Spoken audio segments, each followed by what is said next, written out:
Muy buenos días con todos. Hoy día estamos reunidos para poder hablar acerca de un tema que es importante.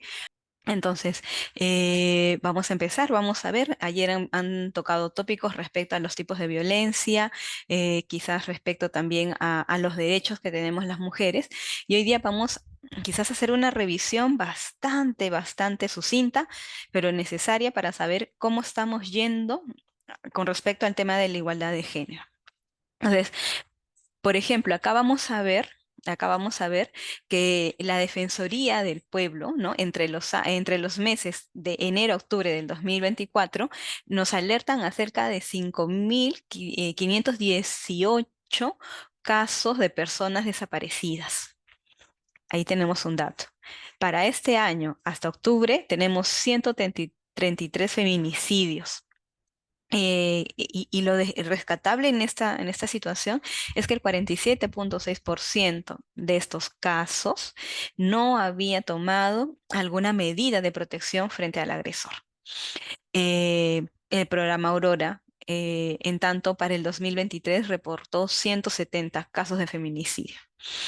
Asimismo, nosotros como parte del sector salud del MINSA reportó algo de 2.006 casos de atención a pacientes que acudieron a nuestros centros de salud solicitando atenciones.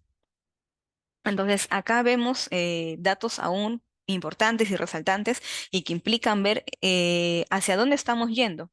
Estamos año tras año haciendo difusión, haciendo lucha por el respeto de los derechos de la mujer. Sin embargo, vamos nosotros observando que todavía hay bastante camino por andar. En lo relacionado, por ejemplo, a por qué tocar el tema de igualdad de género, porque acá y en el Perú. Entonces, el tema de la igualdad entre hombres y mujeres es un principio constitucional, ¿no? Es un principio inclusive que fue elevado a ley en el 2007, ¿no? Que esta ley se inició con la 28983. Entonces, esta ley estipula y lo que quiere es garantizar a mujeres y hombres con el libre ejercicio de derechos. Entonces, y estos derechos van a salvaguardar que la igualdad, la dignidad, el libre desarrollo y bienestar de la autonomía. Entonces, esta ley de igualdad de oportunidades entre hombres y mujeres lo que quiere es impedir cualquier forma de discriminación en cualquier esfera de la vida pública, privada, y proponiendo en todo momento la igualdad entre hombres y mujeres. Este ejercicio, como les mencionaba, a nivel internacional también tiene una observancia. Hay una proyección y un plan hacia el 2030 y organizaciones internacionales mencionan que de entre todos los países que se pusieron de acuerdo para llevar a cabo este proyecto de igualdad de género, igualdad de derechos, ninguno de estos países cumpliría el reto de igualdad al 2030. Entonces, esto nos hace preguntar a todos y a todas, ¿qué mundo, qué derechos estamos dejando para las mujeres que vienen también delante de nosotros? Es algo que nos tiene que llamar a reflexionar. Y obviamente en la actualidad, en este 2024, vamos a ir viendo también qué otros datos nos hablan del avance que tiene esta igualdad, tanto para hombres y para mujeres. Esta información ha sido reportada por el INEI. Entonces, acá vamos a ver algunas causas que perennizan la discriminación estructural contra las mujeres. Este primer punto, que es la asignación desigual de roles, por ejemplo, nos habla acerca de esta desigual organización social del cuidado. Entonces, ¿cómo sería esta situación? Entonces, estas barreras que tienen las mujeres de acceder a un trabajo remunerado genera que por consiguiente no tengan libre acceso a créditos y por ende no tener propiedades. Entonces, esto también hace relación a la calidad de vida que se puede construir una mujer y por tanto esto también la hace más vulnerable. Se sabe por estos datos estadísticos que las mujeres de 14 años a más que equivaldría más o menos al 29,5% de mujeres, no tienen ingresos propios, frente al 11,9% de varones sin ingresos propios. ¿Esto qué quiere decir? Que más del doble de las mujeres no tienen estos ingresos. Y esto se recrudece más en el área rural, porque cerca del 42% de mujeres no reciben un sueldo y hay como que un patrón en el caso de los varones, porque solamente el 12,1% de varones no tiene ingresos. Se mantiene a nivel de regiones casi en un mismo porcentaje, 11,9, 12,1. En cambio, en el caso de las mujeres, se cuatriplica inclusive el tema en la zona rural. Ahora, con respecto a la distribución desigual del uso del tiempo. Cabe resaltar que el bienestar de una persona no depende solo de sus ingresos económicos, sino que también hay algo que se llama libertad de usar el tiempo. Entonces, la falta de tiempo adecuado para descansar, para dormir y para cualquier otra actividad quizás de ocio ocasiona algo que también se llama pobreza del tiempo. ¿Y cómo se refleja esta pobreza del tiempo? En estos cuadros estadísticos. Entre la distribución del tiempo, la suma entre tiempo remunerado y no remunerado, y entiéndase que cuando hablamos de tiempo de trabajo no remunerado, significa cualquier actividad de cuidado, de salvaguarda o de trabajo doméstico en casa. La suma entre trabajo remunerado y no remunerado entre hombres y mujeres hace una diferencia de 9 horas y 15 minutos. ¿Qué quiere decir? Que las mujeres trabajan 9 horas 15 minutos a la semana más que los varones. Si bien es cierto en la estadística menciona que el hombre le otorga mayor tiempo al trabajo remunerado y la mujer quizás tiene un menor porcentaje, a la suma total a la suma total, en el trabajo no remunerado, el varón hace 15 horas a la semana, mientras que la mujer hace 39 horas a la semana de trabajo doméstico.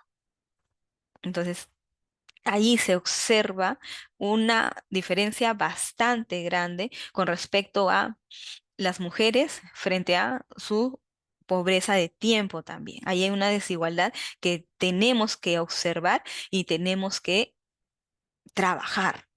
9 horas más a la semana trabajan las mujeres. Y si hablamos solo de trabajo doméstico, las horas de trabajo de las mujeres son más del doble, 39 horas frente a las 15 horas que trabajan los varones. Siguiente, por ejemplo, con respecto a las normas y culturas que refuerzan la situación de inferioridad en la mujer. Cuando hablamos de transversalización del enfoque de género, esto quiere decir que en la gestión pública aún este tema es débil y hay poca presencia de mujeres en las puertas directivas, quizás o puestos directivos en el Estado. Por ejemplo, solo en el Consejo de Ministros actual, el 10%, más del 10% es ocupado por mujeres frente al 89% que es ocupado por varones.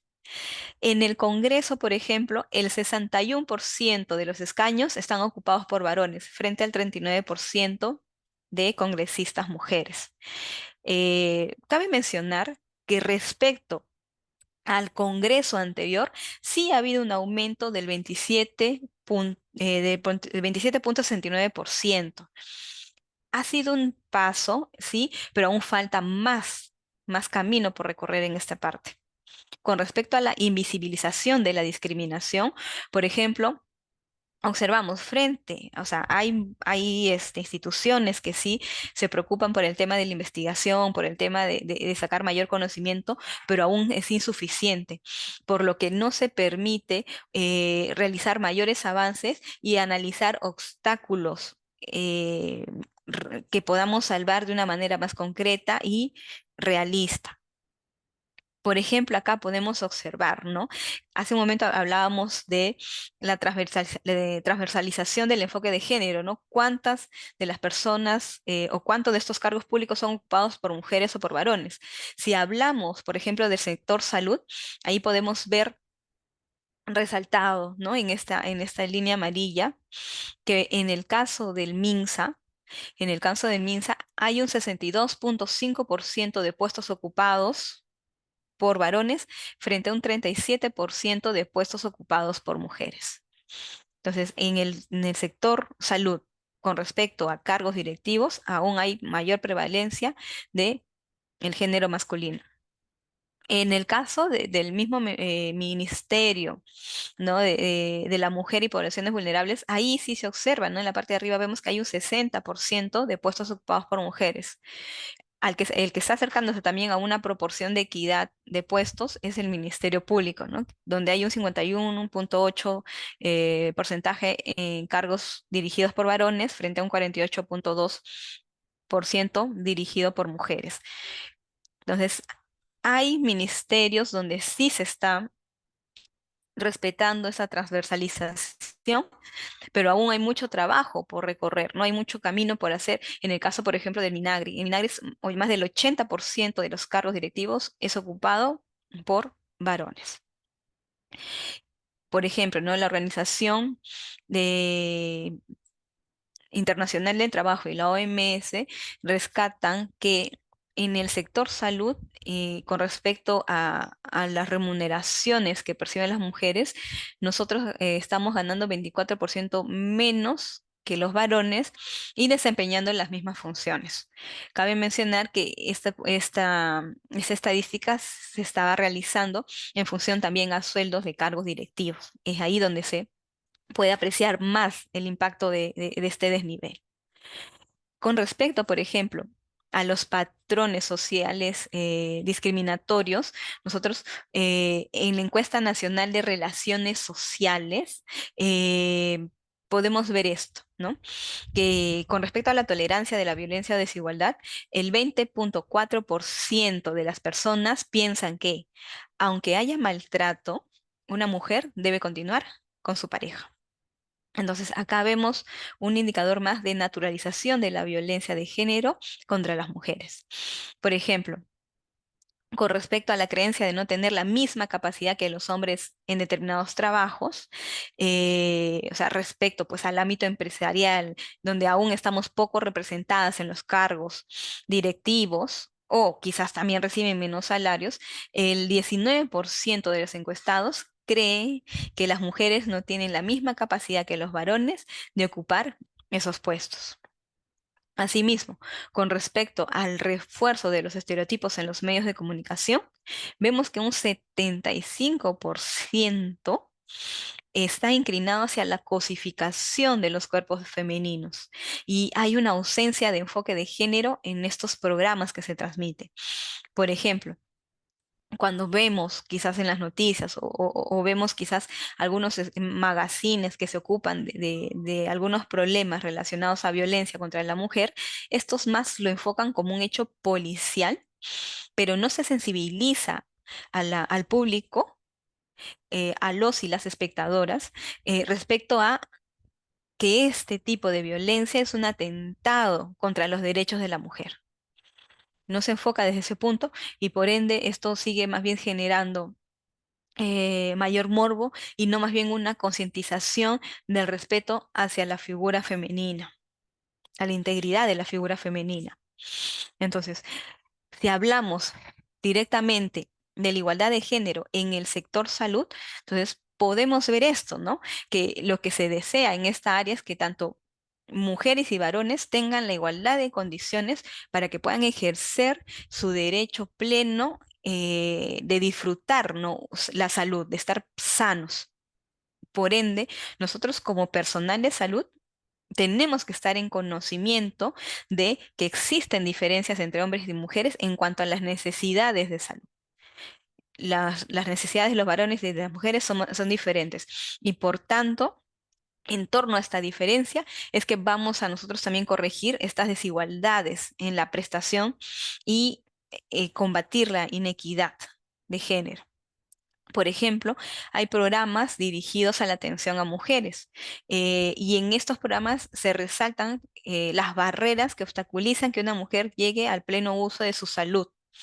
Por ejemplo, hay un programa que se llama Grow, que está dirigido a mujeres que tienen consumo de sustancias y otras patologías duales de salud mental.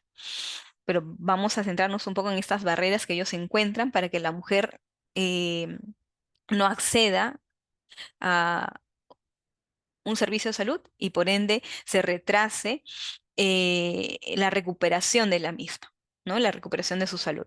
Por ejemplo, vemos a nivel de barreras personales para la mujer el hecho de la culpa y la vergüenza. Sentir que ellos son responsables o ellas, perdón, son responsables del problema genera que no lo deseen hablar. A nivel personal también tenemos el miedo al ser abandonadas, el miedo a ser dejadas. Eso también habla de la historia que hay detrás de esa mujer y de igualmente, ¿no? Esta carga que tiene y sentirse responsable de que si hace una denuncia no va a ser atendida. Y no va a ser comprendida ni por los seres cercanos y mucho menos quizás por el personal de salud. Otra barrera es ya el extremo de abrumarse la mujer con tantos problemas por resolver, que simplemente podría llegar al punto también de ya no tener la fuerza ni la energía para poder pedir ayuda, porque se siente eh, tan abatida y sin camino o sin quizás soluciones que simplemente deja que las cosas sigan avanzando. Otras barreras que podemos nosotros visualizar también son las barreras interpersonales. Aún hay el miedo por algunas mujeres de que si comenta que tiene algún tipo de dificultad a nivel de salud física o alguna dificultad a nivel de salud mental o psicológica, puede esto propiciar que sus hijos les sean quitados, que sus hijos pues sean llevados a albergues, que sus hijos los aparten de su lado. Entonces, este miedo genera que no puedan acudir a los servicios de salud. Asimismo, a nivel de las barreras interpersonales, tenemos la falta de apoyo de la familia, y más aún si tenemos familias que siguen esta creencia de que no importa, es tu esposo, tienes que seguir ahí porque sé. Entonces, culpan a la mujer porque no tiene paciencia, porque no tiene quizás esa humildad, porque ellos dicen, no eres humilde, por eso que no estás con tu esposo, etcétera, ¿no? Humildad llevado de repente al sesgo de humillarse.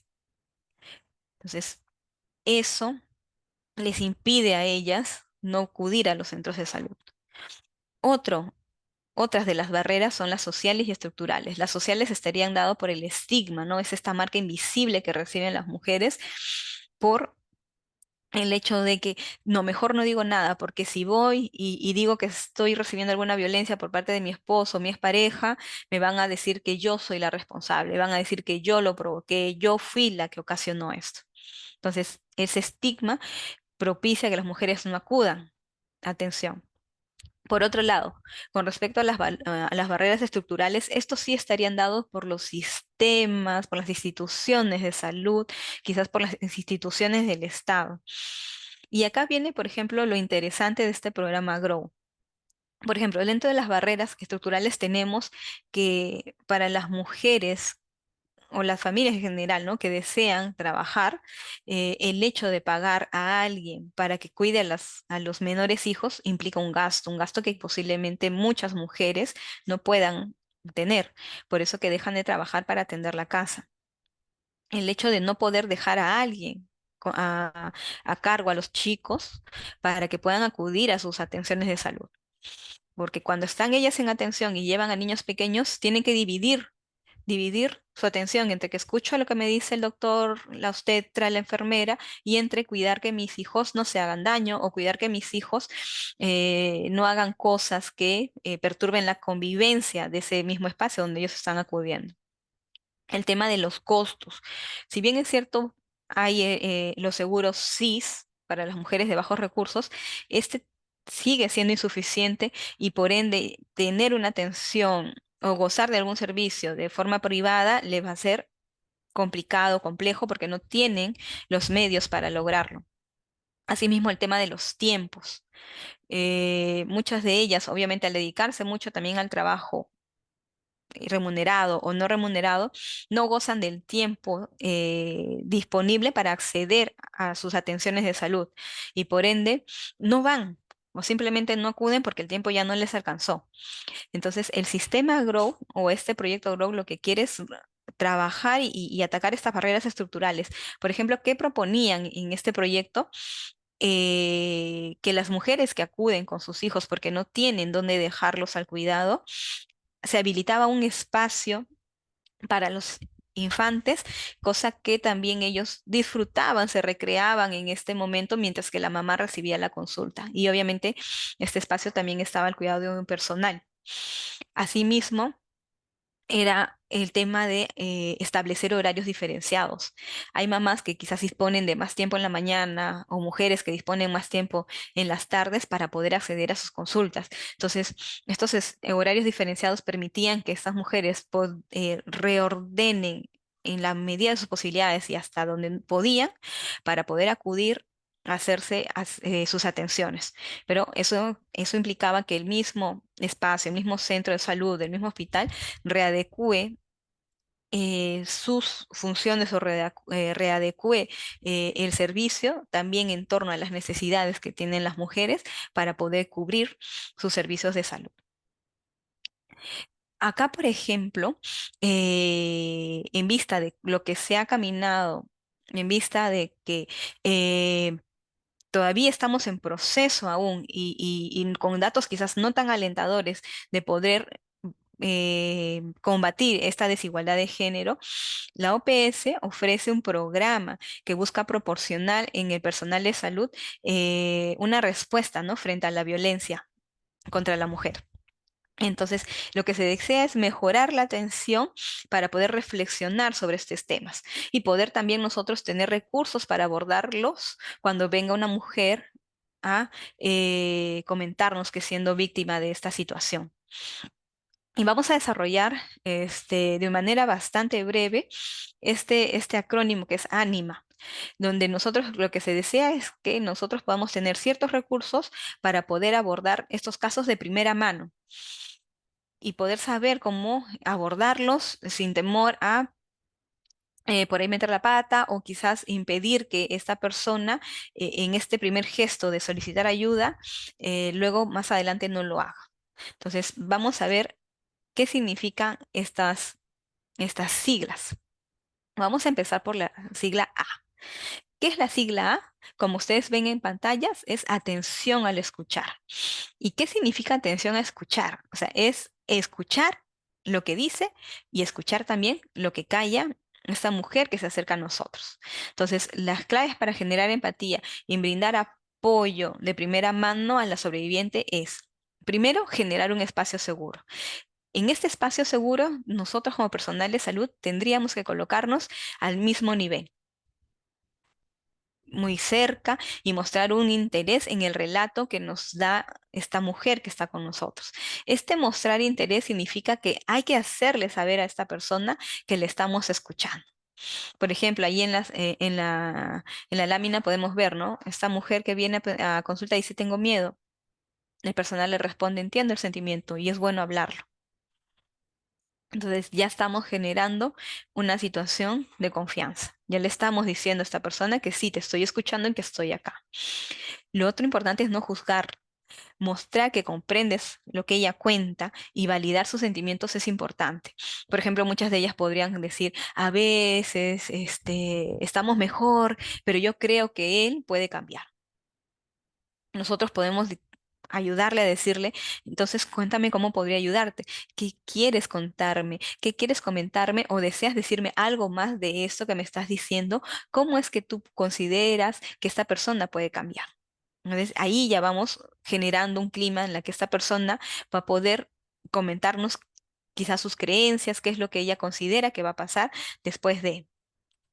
Entonces, acá también es importante lo siguiente, no dar por sentado que nosotros sabemos lo que es mejor para ella. Es mejor no interrumpir, es mejor no completar frases, es mejor darle un espacio para que pueda comentar su historia. Muchas de ellas dicen, a veces me siento muy sola, no sé qué hacer. Entonces, podemos nosotros decirle que estamos acá para ayudarte, tenemos opciones y podemos hablarlas.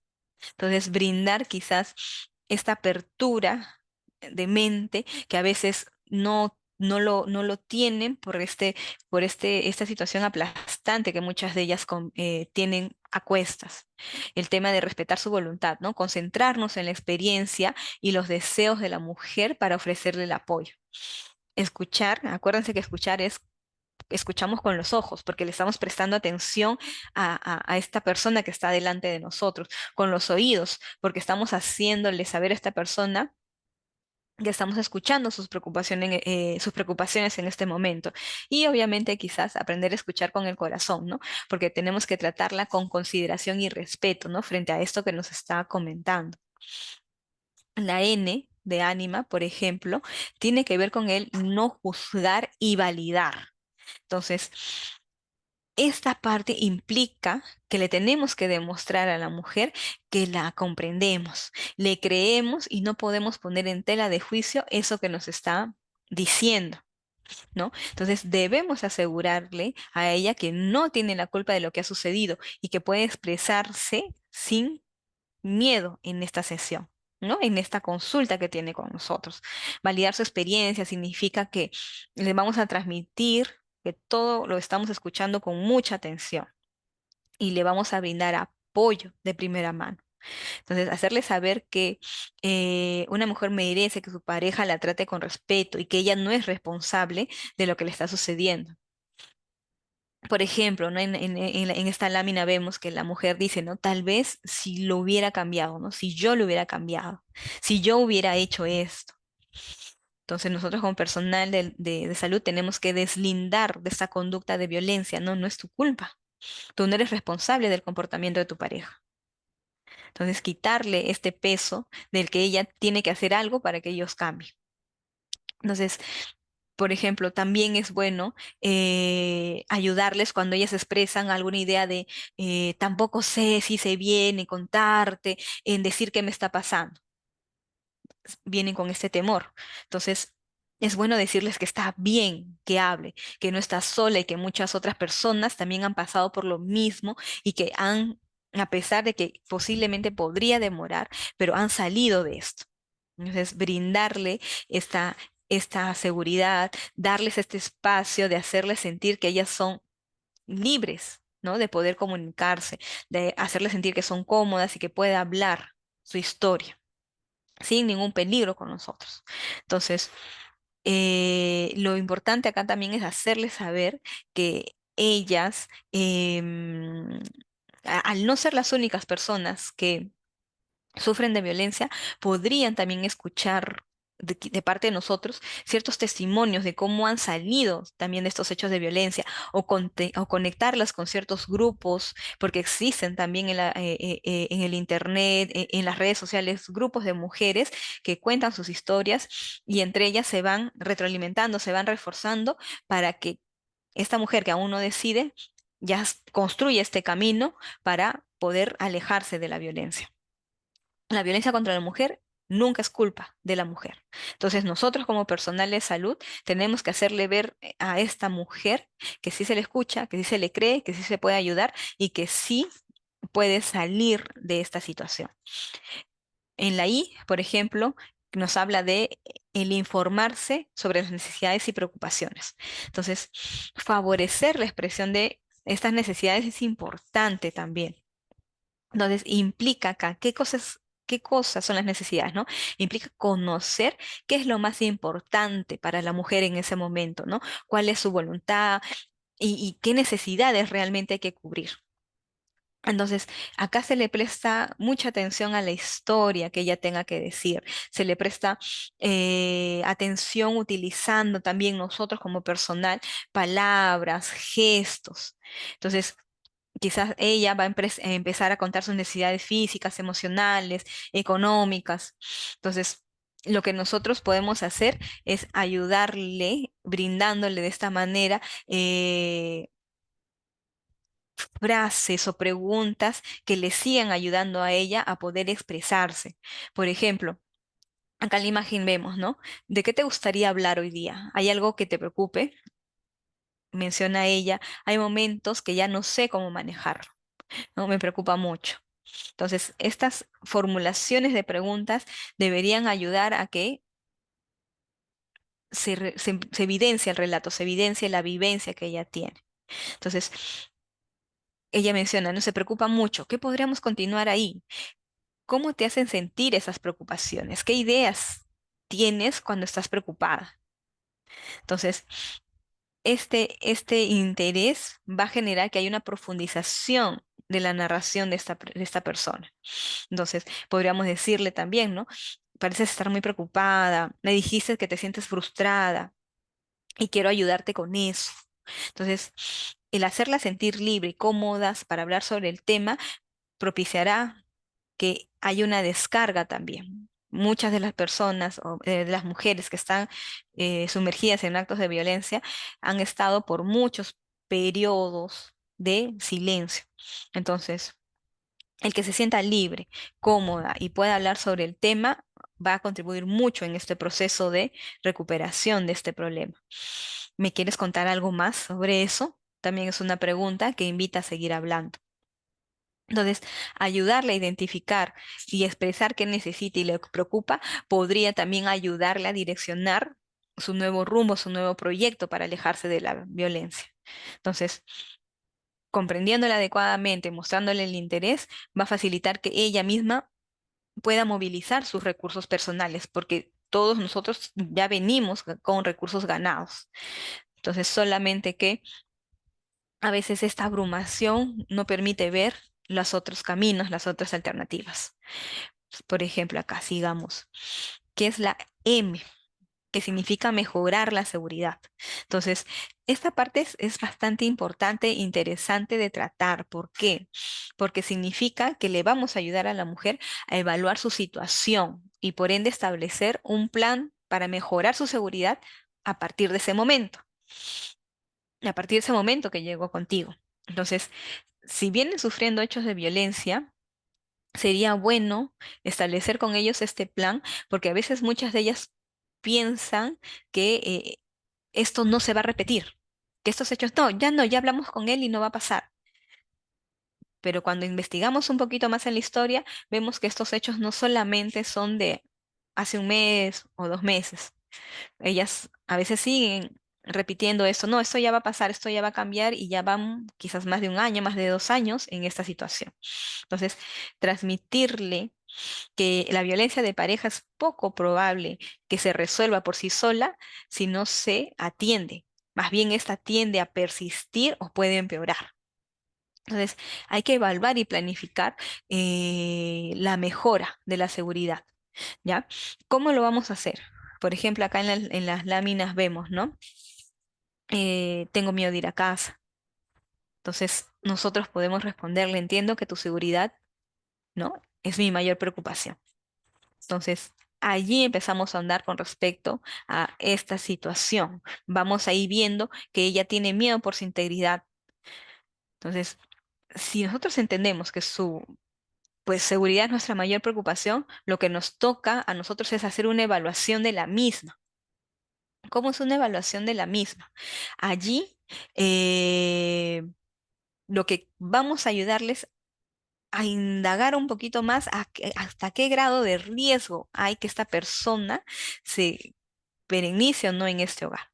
Entonces, ahí en este slide hacia el lado derecho, podemos ver estas preguntas, ¿no? ¿La violencia física se ha intensificado en los últimos meses o se ha vuelto más frecuente?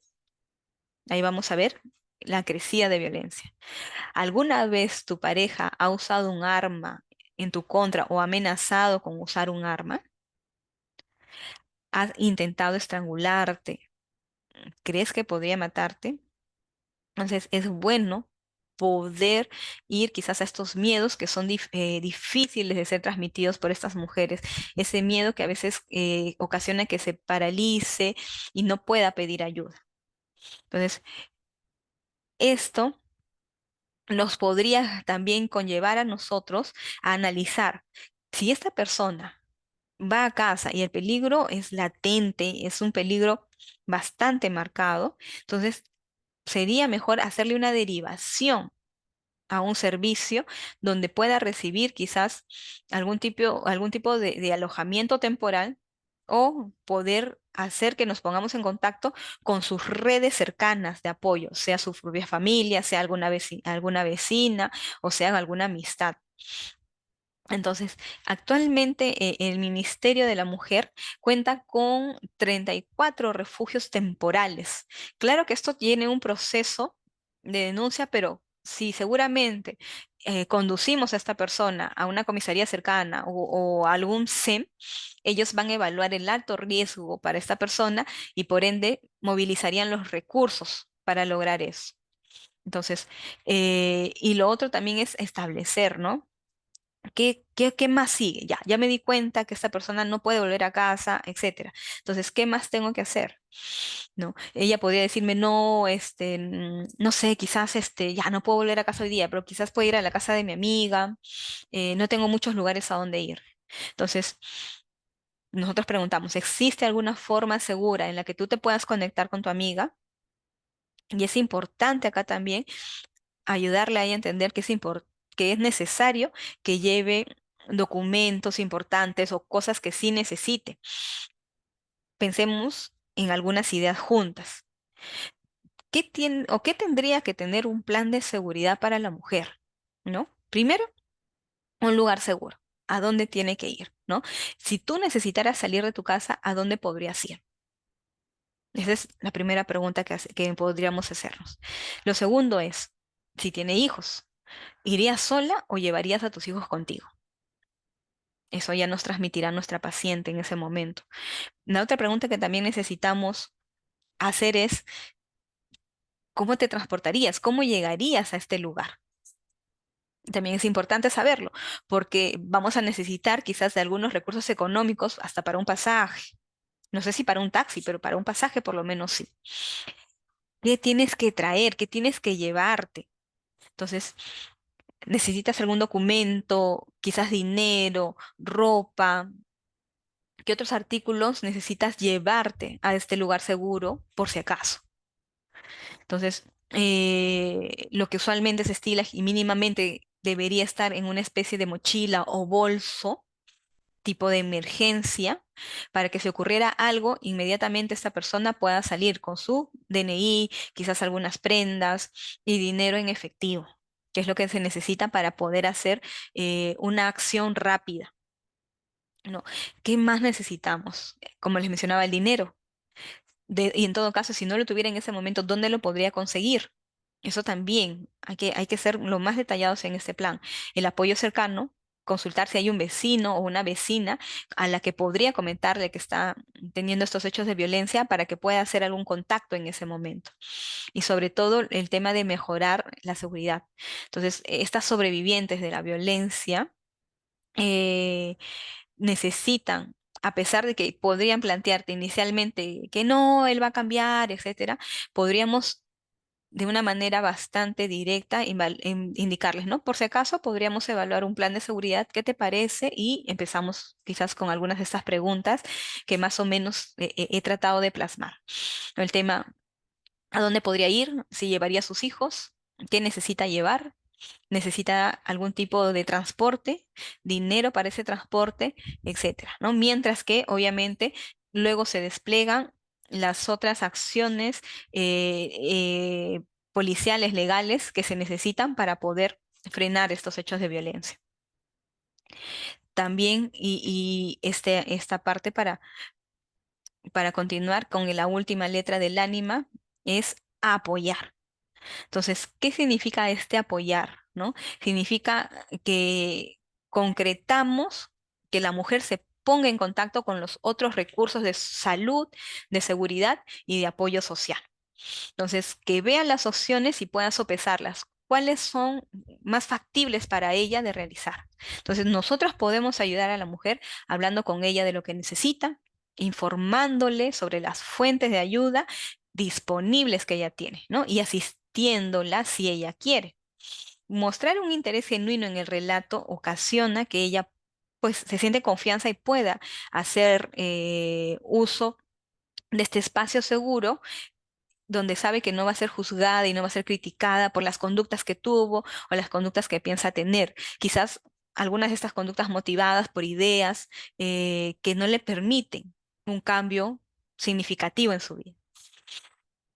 Eh, por ejemplo, en esta ayuda que le ofrecemos para que ella pueda sopesar, ¿no? Me quedo, sigo, no sigo, busco otro tipo de soporte, podría ser, ¿no? Desde, mira, te pongo en contacto con el personal de trabajo social y esta persona te podría acompañar a hacer estas denuncias o te podría aclarar mejor este proceso si es que no lo conocemos del todo, o ponernos en contacto directamente con esta persona que sería el puente, si es una amiga.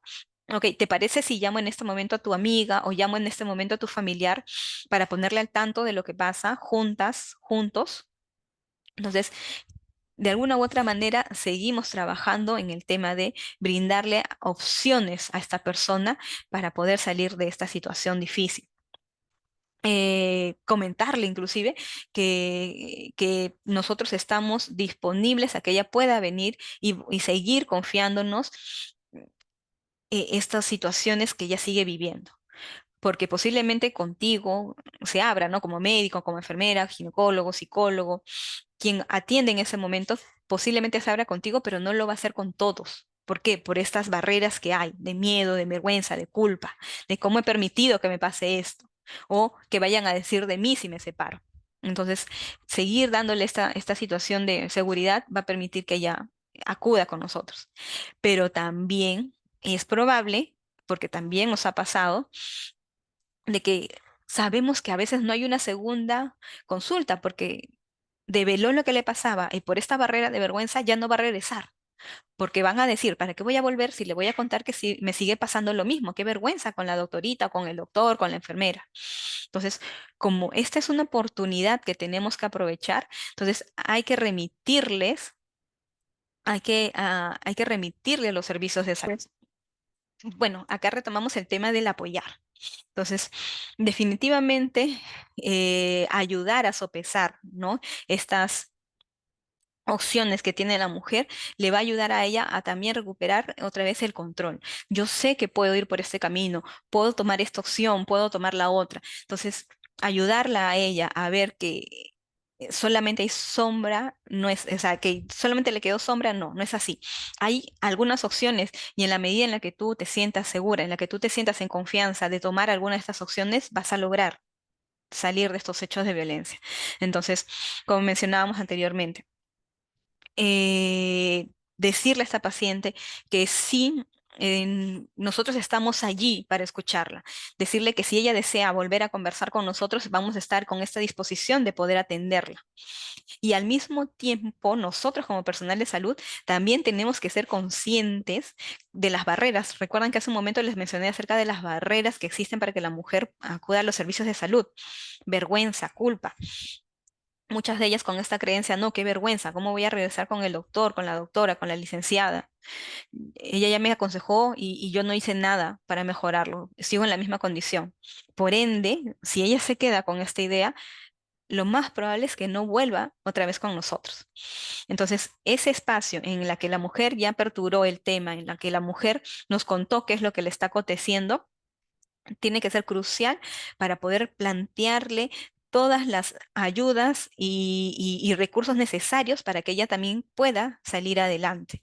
Eh, Hacerle saber que estamos disponibles de nuevo es una gran idea, pero nosotros como personal de salud, el hecho de que entendamos de que también es una opción de que no regrese, nos tendría que movilizar a darle la mayor cantidad de recursos posibles en ese momento de atención, por más que sea muy breve, considerando los tipos de ayuda, asegurándonos de conocer sus necesidades, sus inquietudes, asegurándonos de conocer qué es importante para ella, favoreciendo sobre todo los accesos, eso es importante, que ella sepa de que sus preocupaciones son urgentes y que el acompañarla en esta búsqueda de cubrir estas necesidades es importante también para nosotros.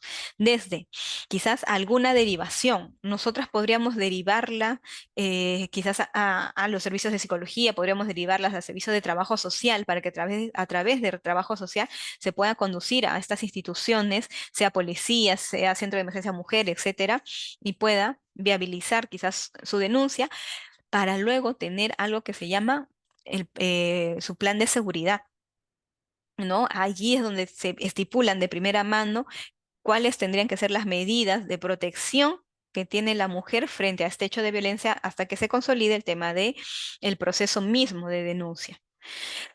Y obviamente, supongamos que además de este apoyo a través de los otros servicios, la mujer nos comenta que sí, pues hay una amiga que sí la puede ayudar, en ese momento también ponernos en contacto con la amiga y con ella, ¿no? Vamos, tú y yo vamos a contactarnos con tu amiga y le vamos a comentar esto que está pasando para que ella también sepa cómo nos puede ayudar.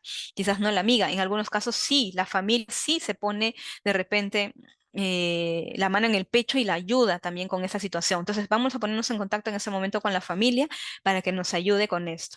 Entonces, ya desde ese momento de la consulta, hemos establecido la red de apoyo.